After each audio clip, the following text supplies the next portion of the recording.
La théologie du salut par Bernard Guy. Connaître Dieu. Vivre sa foi au quotidien. Porter du fruit. Les 12 mini-formations.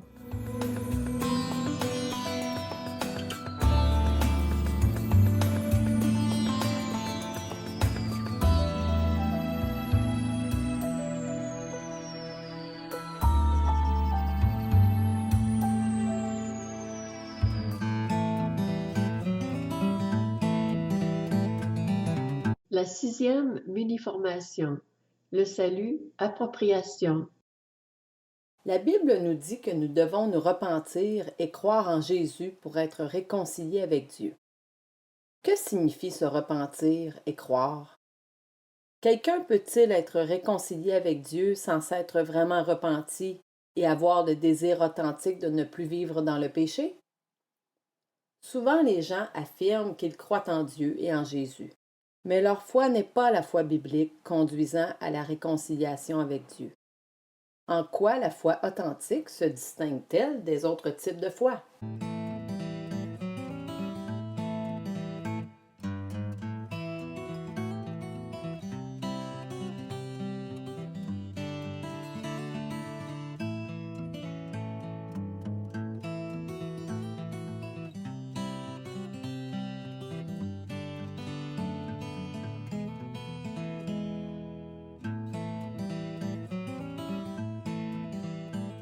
Les versets cités dans ce document proviennent de la version de Genève, sauf dans le cas d'indication contraire.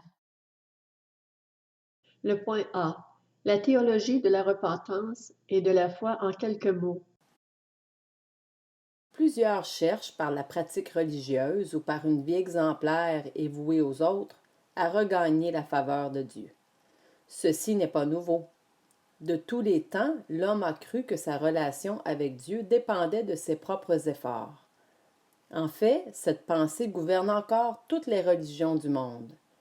Mais la Bible affirme catégoriquement que l'homme ne peut lui-même rétablir la relation avec Dieu. Faire quelques bonnes actions n'efface pas le mal déjà commis. L'apôtre Paul écrit dans Éphésiens 2, 8 et 9 « Car c'est par la grâce que vous êtes sauvés, par le moyen de la foi. Et cela ne vient pas de vous, c'est le don de Dieu. Ce n'est point par les œuvres, afin que personne ne se glorifie. » Ce verset démontre clairement que nous ne pouvons compter sur nos efforts humains. Œuvre de charité, amour pour les autres, vie bien rangée, pour recevoir une place au ciel. Le salut, c'est-à-dire le pardon des péchés et la vie nouvelle en communion avec Jésus, est une faveur imméritée que nous recevons de Dieu par la foi. Aucun homme ne pourra jamais dire qu'il a obtenu le salut à cause de sa bonne conduite ou de ses bonnes actions. Par son œuvre à la croix, Jésus est le seul qui puisse nous procurer le pardon des péchés et la vie éternelle. En effet, nous lisons dans Actes 4.12 « Il n'y a de salut en aucun autre, car il n'y a sous le ciel aucun autre nom qui ait été donné parmi les hommes, par lequel nous devions être sauvés. » Jésus déclare aussi dans Jean 14.6 « Je suis le chemin, la vérité et la vie. Nul ne vient au Père que par moi. » De plus, comme en témoignent les versets suivants, seuls ceux qui se repentent de leurs péchés et croient en Jésus seront pardonnés et réconciliés avec Dieu. L'Évangile de Luc, chapitre 13, versets 1 à 5. En ce même temps, quelques personnes qui se trouvaient là racontaient à Jésus ce qui était arrivé à des Galiléens dont Pilate avait mêlé le sang avec celui de leur sacrifice. Il leur répondit, « Croyez-vous que ces Galiléens aient été de plus grands pécheurs que tous les autres Galiléens parce qu'ils ont souffert de la sorte? Non, je vous le dis. Mais si vous ne vous repentez, vous périrez tous également. Ou bien, ces 18 personnes sur qui est tombée la tour de Siloé et qu'elle a tuées, croyez-vous qu'elles aient été plus coupables que tous les autres habitants de Jérusalem? Non, je vous le dis. Mais si vous ne vous repentez, vous périrez tous également. Évangile de Luc, chapitre 24, versets 46 et 47. Et il leur dit, « Ainsi il est écrit que le Christ souffrirait, et qu'il ressusciterait des morts le troisième jour, et que la repentance et le pardon des péchés seraient prêchés en son nom à toutes les nations, à commencer par Jérusalem. » Actes des Apôtres, chapitre 3, verset 19. Repentez-vous donc, et convertissez-vous, pour que vos péchés soient effacés. L'Évangile de Jean, chapitre 3, verset 18.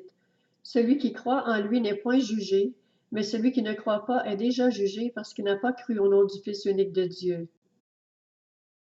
L'Évangile de Jean, chapitre 6, verset 47. En vérité, je vous le dis, celui qui croit en moi a la vie éternelle. L'Évangile de Jean, chapitre 11, versets 25 et 26. Jésus lui dit, je suis la résurrection et la vie. Celui qui croit en moi vivra, quand même il serait mort. Et quiconque vit et croit en moi ne mourra jamais. Crois-tu cela? Même si Jésus-Christ est mort pour sauver tous les humains, 1 Jean 2,2, tous ne seront pas sauvés pour autant. Pourquoi cela? Parce que tous n'auront pas emprunté le chemin de la repentance et de la foi sous la conduite du Saint-Esprit. Sans repentance et sans foi, le salut éternel de Dieu n'est pas accessible aux humains. Mais qu'est-ce que la repentance et la foi au juste? Le point B. Lire les textes bibliques suivants pour comprendre les divers aspects de la repentance et de la foi. Parfois, la conversion au Seigneur Jésus est décrite en termes de repentance, d'autres fois en termes de foi, mais la repentance et la foi désignent les deux aspects fondamentaux et complémentaires d'une authentique conversion. Évangile de Marc, chapitre 1, versets 14 et 15. Après que Jean eut été livré, Jésus alla dans la Galilée prêchant l'évangile de Dieu. Il disait, « Le temps est accompli, et le royaume de Dieu est proche.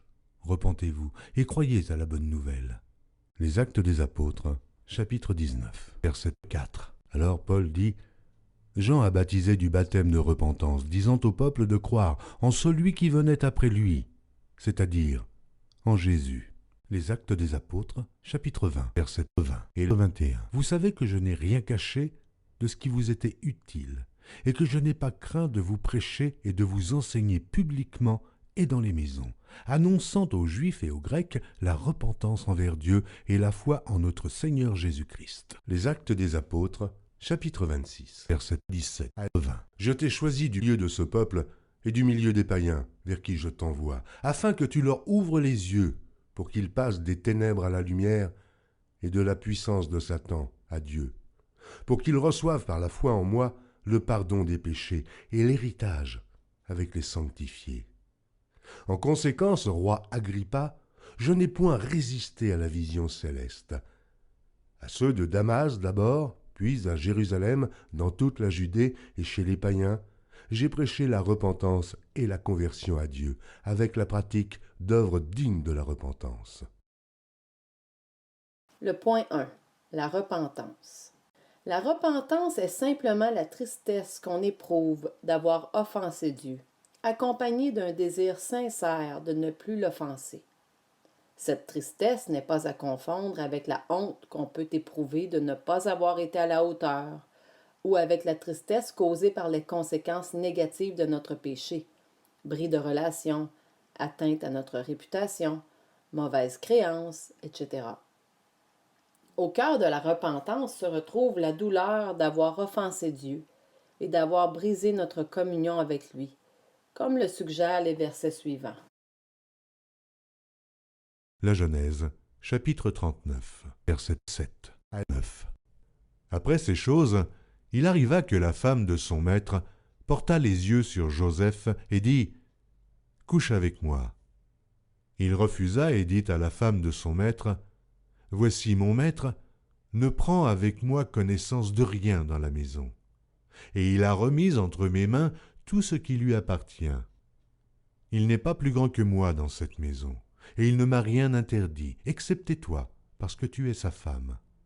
Comment ferais-je un aussi grand mal et pécherais-je contre Dieu? » Le livre des Psaumes, chapitre 51, versets 1 à 4. Au chef des chantres, lorsque Nathan le prophète vint à lui après que David fut allé vers Bathsheba. Ô Dieu, aie pitié de moi dans ta bonté, selon ta grande miséricorde, efface mes transgressions. Lave-moi complètement de mon iniquité et purifie-moi de mon péché. Car je reconnais mes transgressions et mon péché est constamment devant moi. J'ai péché contre toi seul et j'ai fait ce qui est mal à tes yeux, en sorte que tu seras juste dans ta sentence, sans reproche dans ton jugement. J'ai péché contre toi seul et j'ai fait ce qui est mal à tes yeux. La deuxième épître aux Corinthiens, chapitre 7, versets 8 à 11. Version de la parole vivante. C'est pourquoi je ne regrette plus à présent de vous avoir causé de la peine par ma lettre.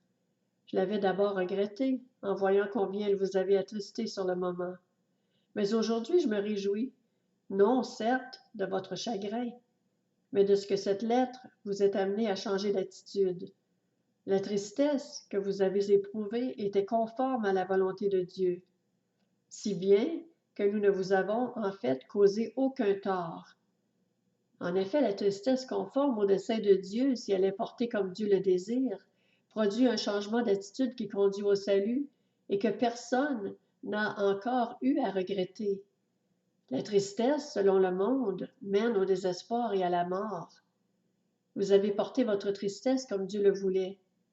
Voyez quels effets elle a produits en vous, quel empressement, quel sérieux, bien plus, avec quel zèle vous m'avez défendu, quelles excuses, quelle protestation de loyalisme. Vous avez pris conscience de la gravité de la faute. Vous avez exprimé votre indignation. Vous avez pris peur. Vous désiriez ardemment me voir. Vous vouliez agir avec fermeté et punir sévèrement le coupable. Par tout votre comportement, vous avez prouvé que vous étiez innocent en cette affaire et que vous ne faisiez pas cause commune avec celui qui avait commis la faute. Application. Vous êtes-vous repenti de vos péchés et tourné vers le Seigneur Jésus pour obtenir son pardon? En quoi votre repentir était-il différent d'un simple regret humain? Croyez-vous qu'il soit nécessaire de continuer à se repentir une fois que l'on est croyant pour progresser dans la vie spirituelle? Expliquez. Le point 2. La foi qui sauve. Croire en Dieu pour être sauvé ne se limite pas à croire qu'il existe. Plusieurs personnes pensent qu'il suffit de croire que Dieu existe pour être sauvé. Croire que Dieu existe est un excellent départ, mais ne suffit pas pour obtenir le pardon des péchés, comme l'expérience du centenier Corneille le démontre. Avant d'être croyant, Corneille croyait de tout son cœur que Dieu existait et cherchait même à lui plaire en étant généreux et pieux. Les Actes des Apôtres, chapitre 10, versets 1er et 2. Il y avait à Césarée un homme nommé Corneille, centenier dans la cohorte dite italienne. Cet homme était pieux et craignait Dieu avec toute sa maison. Il faisait beaucoup d'aumônes au peuple et priait Dieu continuellement. Pourtant, malgré sa ferveur religieuse, Corneille n'était pas sauvé. Cet homme, Corneille, nous raconta comment il avait vu dans sa maison l'ange se présentant à lui et disant « Envoie à Joppé et fais venir Simon, surnommé Pierre, qui te dira des choses par lesquelles tu seras sauvé, toi et toute ta maison. » Nous pourrions ajouter à l'exemple de Corneille le fait que les démons croient aussi que Dieu existe, mais ne seront pas sauvés pour autant. Tu crois qu'il y a un seul Dieu? Tu fais bien. Les démons le croient aussi et ils tremblent. Application. Comment amener une personne qui croit que Dieu existe à confier sa vie entièrement au Seigneur pour être réconciliée avec Dieu? Croire en Dieu pour être sauvé ne se limite pas non plus à faire appel à lui dans nos moments de détresse. Le peuple d'Israël avait la fâcheuse habitude d'invoquer Dieu quand tout allait mal, mais sans vraiment s'attacher à lui et se soucier de faire sa volonté. Dieu leur fait comprendre par ses prophètes qu'une telle attitude lui déplaît à l'extrême et ne saurait leur attirer ses bénédictions. Ésaïe chapitre 1, versets 15 et 16. Quand vous étendez vos mains, je détourne de vous mes yeux. Quand vous multipliez les prières, je n'écoute pas. Vos mains sont pleines de sang. Lavez-vous, purifiez-vous, ôtez de devant mes yeux la méchanceté de vos actions, cessez de faire le mal. La majorité des gens deviennent religieux à leurs heures. Mais cette piété occasionnelle n'a rien à voir avec la vraie foi qui sauve. Lorsque le malheur frappe à leur porte, les humains se sentent démunis et certains d'entre eux, qui en temps normal ne se préoccupent pas de Dieu, font montre d'une grande ferveur spirituelle et se mettent à invoquer le ciel. Mais aussitôt que les choses rentrent dans l'ordre, ils ne pensent plus à Dieu et reprennent leur train de vie sans se soucier de ce que Dieu pense ou désire. Cette foi consistant à faire appel à Dieu seulement lorsque nous avons besoin de lui n'est pas la foi authentique qui permet à l'humain d'être réconcilié avec Dieu. Application. Comment faire comprendre à la personne qui est religieuse à ses heures que Dieu aimerait être son Seigneur en tout temps et en toutes circonstances? Croire en Dieu pour être sauvé, c'est nous tourner avec confiance vers Jésus pour obtenir le pardon des péchés, la vie éternelle, et pour lui remettre le contrôle de notre vie. Nous tourner avec confiance vers Jésus pour obtenir le pardon des péchés, la vie éternelle, et nous tourner vers lui pour lui remettre le contrôle de notre vie sont les deux côtés de la même médaille. L'un ne va pas sans l'autre. Le point A. Nous tourner avec confiance vers Jésus pour obtenir le pardon des péchés. Les Actes des Apôtres, chapitre 10, verset 43. Tous les prophètes rendent de lui le témoignage que quiconque croit en lui reçoit par son nom le pardon des péchés. L'Évangile de Jean, chapitre 20, verset 31.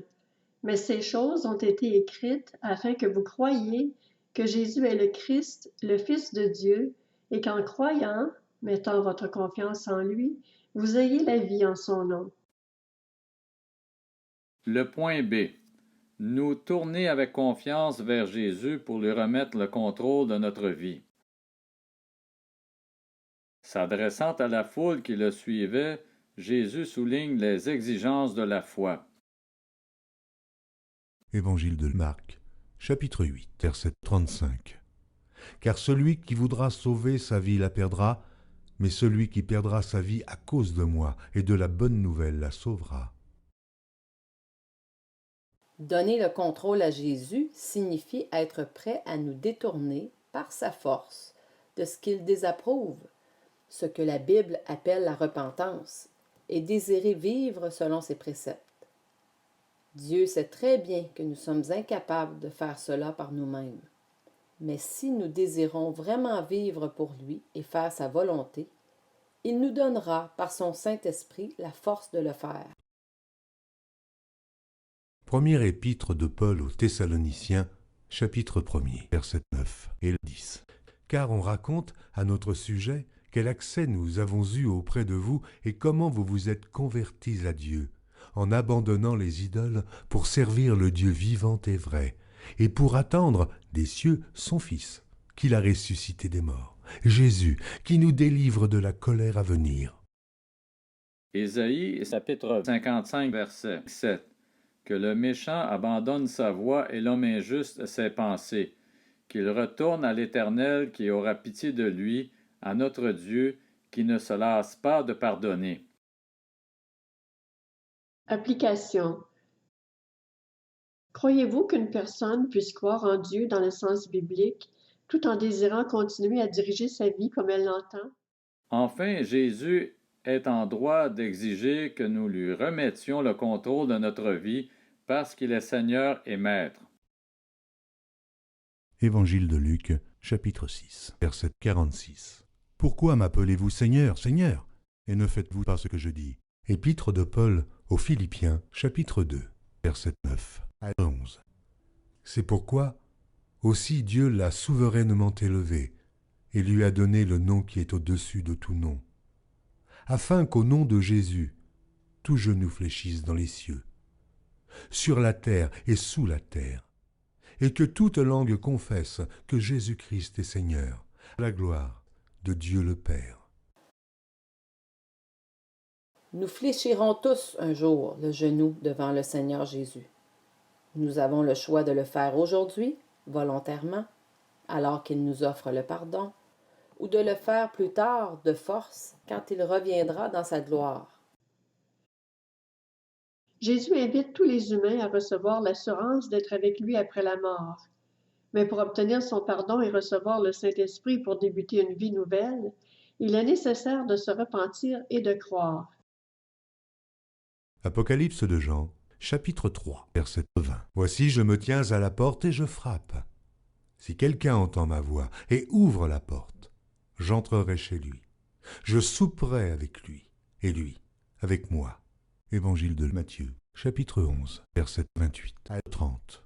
Venez à moi, vous tous qui êtes fatigués et chargés, et je vous donnerai du repos. Prenez mon joug sur vous et recevez mes instructions, car je suis doux et humble de cœur, et vous trouverez du repos pour vos âmes, car mon joug est doux et mon fardeau léger. Application.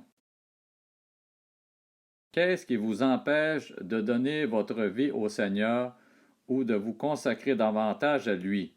La peur de ce que les autres vont penser? La peur des changements qui se produiront dans votre vie? Autre chose encore? Le point C. Lire les articles tirés du dictionnaire biblique d'Emmaüs sur la repentance et la foi. La repentance. Grec, metanoia, changement de mentalité, d'intention.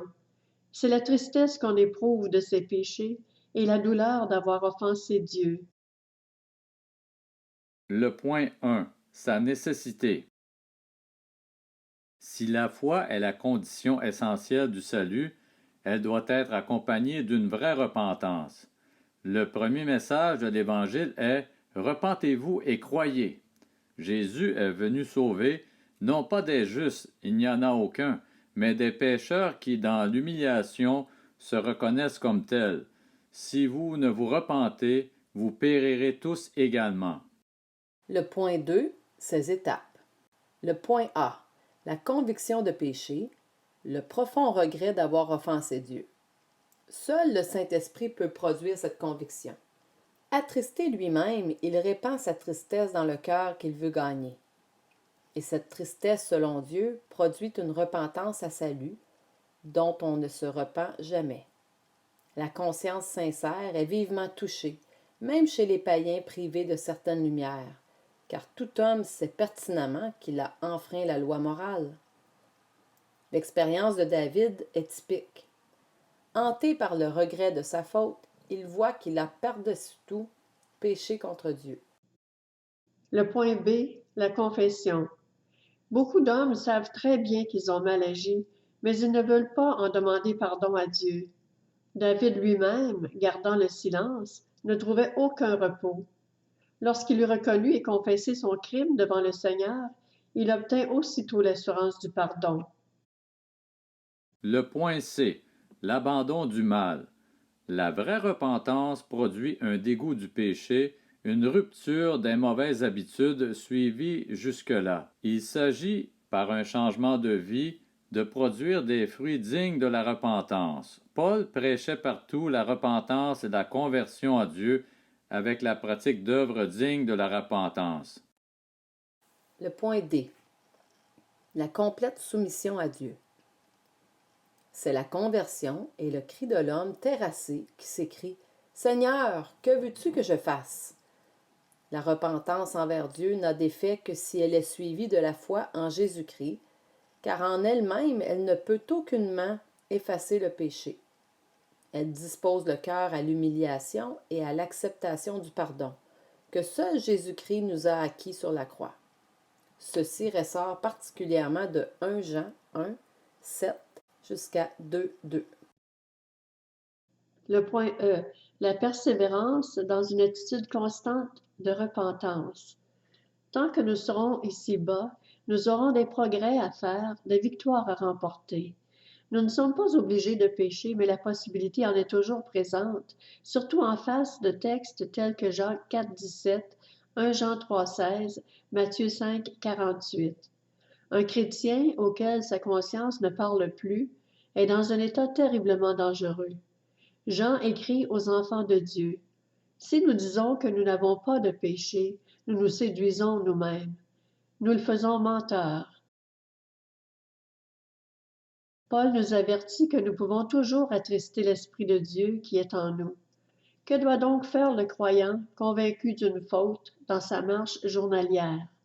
Ne pas se contenter d'un grand acte de repentance lors de sa conversion, mais persévérer chaque jour dans une attitude de repentance, confesser aussitôt tout péché reconnu et saisir la purification que lui offre le sang de Christ répandu au calvaire. Il connaîtra la marche dans la lumière dont parle Jean dans 1 Jean 1, 6 et 7, et la puissance du Saint-Esprit le fera progresser chaque jour sur la voie de la sanctification. Une telle repentance est un don de Dieu.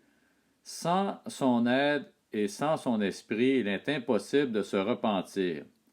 Ceux qui ont délibérément et jusqu'au bout repoussé le Christ et refusé son salut ne peuvent être amenés à la repentance. Ils connaîtront peut-être le remords tardif, un repentir superficiel et inefficace comme celui d'Ésaü, devant les conséquences de son attitude profane, ou encore le repentir désespéré de Judas qui ne le conduisit qu'au suicide. C'est la tristesse du monde qui produit la mort, tandis que la vraie repentance est le grand remède à toutes nos difficultés, car dans nos vies, il n'y a qu'un seul vrai problème, le péché. L'appel que Dieu adresse au monde comme à l'Église est toujours « Repens-toi ». Il nous donne du temps pour que nous puissions le faire. Il nous assure que la repentance détournera le châtiment, car dans sa miséricorde, il ne peut résister à qui s'écrie humblement « Sois apaisé envers moi qui suis un pécheur ». Le repentir de Dieu. La Bible dit deux choses en apparence contradictoires. Le point 1. L'Éternel ne ment point et ne se repent point, car il n'est pas un homme pour se repentir. Je suis l'Éternel, je ne change pas. Dieu ne se repent pas de ses dons et de son appel. Le Père des Lumières ne connaît ni changement, ni ombre de variation. Il est immuable dans ses perfections, infaillible dans sa sagesse, saint dans toutes ses actions. Il ne peut avoir à se repentir comme nous. Le point 2. L'Éternel se repentit d'avoir fait l'homme sur la terre. Que signifient alors ces expressions? L'Éternel se repentit d'avoir fait l'homme sur la terre. L'Éternel se repentit du mal qu'il avait déclaré vouloir faire à son peuple. Je me repens d'avoir établi Saül pour roi. L'explication est que l'Écriture emploie un langage humain pour mettre les réalités spirituelles à notre portée. Dieu donne l'impression de se repentir, de changer d'orientation, alors qu'il adapte simplement l'exécution de son plan devant les réactions changeantes de l'homme. Si celui-ci abandonne le mal, Dieu renonce à le châtier. Si le pécheur s'endurcit et refuse de céder, le Seigneur retire la bénédiction qu'il aurait voulu donner. En réalité, son caractère, son amour, sa justice, son dessein final sont restés les mêmes. La foi. La foi est une ferme assurance des choses qu'on espère, une démonstration de celles qu'on ne voit pas.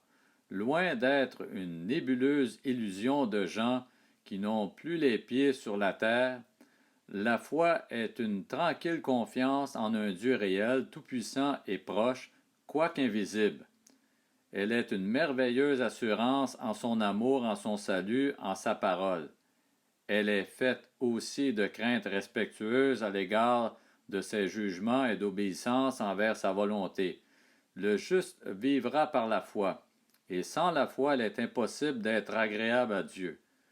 Nous ayant créés, le Seigneur se révèle à nous par la nature, la conscience et la parole écrite. Seuls les insensés prétendent qu'il n'y a point de Dieu.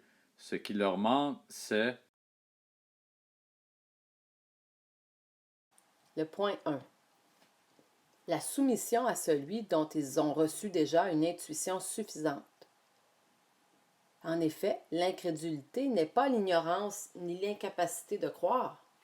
C'est le désir de s'affranchir du souverain maître, le refus de lui abandonner sa vie.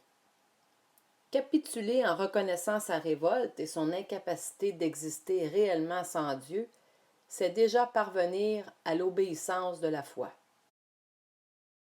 Le point 2. L'illumination de l'Esprit Saint qui donne aux pécheurs repentants l'assurance de la foi. La fidélité et la foi, c'est le même mot en grec, sont le fruit de l'Esprit. Celui qui place sa confiance dans le Dieu Sauveur a, par le Saint-Esprit, le cœur plein d'assurance quant à sa justification, de paix, de fermeté dans l'épreuve, d'espérance glorieuse et d'amour divin. Pour lui s'accomplit pleinement cette parole. Si tu crois, tu verras la gloire de Dieu. Nous voudrions toujours voir d'abord et croire ensuite. Heureux ceux qui n'ont pas vu et qui ont cru. Quel bonheur de pouvoir nous approcher de Dieu, même en lui avouant notre manque de foi. Il donne à quiconque demande, et il se révèle à l'homme assez humble pour s'écrier « Je crois, viens au secours de mon incrédulité. » On confond souvent croyance et foi. On utilise le même verbe pour exprimer l'une et l'autre. Mais la différence est grande entre la croyance de nature purement intellectuelle et la foi de nature spécifiquement spirituelle. La croyance est l'adhésion de la pensée aux faits historiques et surnaturels rapportés par la Bible. Elle n'implique pas la vie spirituelle ni même le salut. Les démons ont cette sorte de croyance, mais ils tremblent. La foi est un don de Dieu. Elle est l'œuvre du Saint-Esprit opérant en quiconque est né d'en haut. Elle est confiance totale, ferme assurance dans les promesses du Seigneur. Elle implique la croyance, c'est-à-dire l'adhésion de l'intelligence et de la pensée aux grands faits chrétiens et à toute la révélation scripturaire, contrairement aux affirmations de la théologie fidéiste, Auguste Sabatier, Eugène Ménégoze et leur école. Mais elle dépasse infiniment ces données, comme le sommet de la montagne dépasse sa base. On peut croire, à cause des preuves historiques incontestables, que Jésus a existé et que ses exigences sont fondées, et cependant ne pas avoir la foi puissante qu'est l'appropriation de la vie de Christ, cette foi qui transporte les montagnes que sont les tentations et les épreuves. On a souvent, bien à tort, opposé la raison et la foi. En fait, elles ne sont pas du tout contraires l'une à l'autre, mais placées sur deux plans différents. La foi est en rapport avec les réalités invisibles. Dieu le Créateur, dont la sagesse et la puissance ont fait toutes les merveilles de l'univers, le Sauveur, dont l'amour nous apporte le pardon, la paix et la victoire sur le péché, la révélation de l'avenir, la perspective glorieuse de la vie éternelle, la certitude inéluctable du jugement final. Sur tous ces points, la raison est muette. Le chaos des religions et des philosophies humaines en est la démonstration. Par la chute, l'être humain tout entier a été plongé dans les ténèbres et l'imperfection. Comme son corps voué à la tombe et son cœur capable des pires sentiments, sa raison a été faussée et son intelligence obscurcie. Paul disait des païens grecs et romains de son temps. Se vantant d'être sages, ils sont devenus fous. L'homme moderne n'est pas plus avancé, malgré sa technique et ses connaissances multipliées. Les choses de la foi ne lui sont pas accessibles naturellement, car elles sont une folie pour lui. Il ne peut les connaître. Mais Dieu est prêt à les lui révéler par son esprit. C'est alors que son intelligence s'illumine, qu'il trouve une solution aux problèmes les plus vitaux de l'existence et que sa raison régénérée trouve sa véritable place en étant éclairée et complétée par la foi.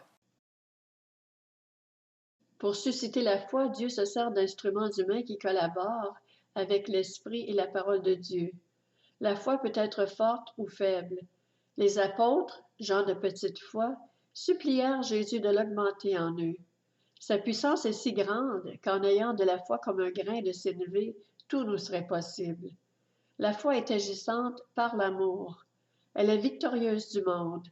Pourtant, elle n'est pas la vertu la plus excellente. Cette vertu suprême est l'amour. Le corps de doctrine révélé par Dieu porte aussi le nom de foi. Le point D. Approfondir le sujet par la discussion et la lecture d'articles. Le point 1. Pourquoi est-ce important de ne pas se limiter à demander aux gens à qui nous annonçons l'Évangile s'ils croient en Dieu? Que faudrait-il faire alors? Le point 2. Plusieurs, aujourd'hui, proclament le salut sans mettre d'accent sur la repentance, par crainte de repousser les non-croyants qui manifestent un peu d'intérêt pour Dieu. Quelles peuvent être les conséquences d'une telle pratique? Le point 3. Savons-nous ce que Dieu fera avec ceux et celles qui ne peuvent ni se repentir, ni croire, comme les enfants mort-nés ou les gens qui ont de lourds handicaps mentaux? Annexe 1. Illustration au sujet de la foi, l'opération délicate à cœur ouvert. Une personne consulte un cardiologue renommé à cause de douleurs à la poitrine. Après lui avoir fait subir toute une batterie de tests, le spécialiste convoque le patient à son bureau et lui apprend qu'il a des problèmes cardiaques sérieux et qu'il devra subir une opération à cœur ouvert. Le spécialiste termine la consultation en précisant qu'il accepte de l'opérer à condition qu'il soit prêt à changer ses habitudes de vie. Parce que sa vie en dépend, le malade accepte de faire confiance à ce spécialiste et s'engage à suivre ses conseils à la lettre. Croire en Jésus, c'est lui confier notre vie parce que lui seul peut la sauver, la transformer et la remettre en ordre. Il est le grand spécialiste de la vie intérieure, mais il ne fera rien pour nous si nous ne sommes pas prêts à suivre ses directives.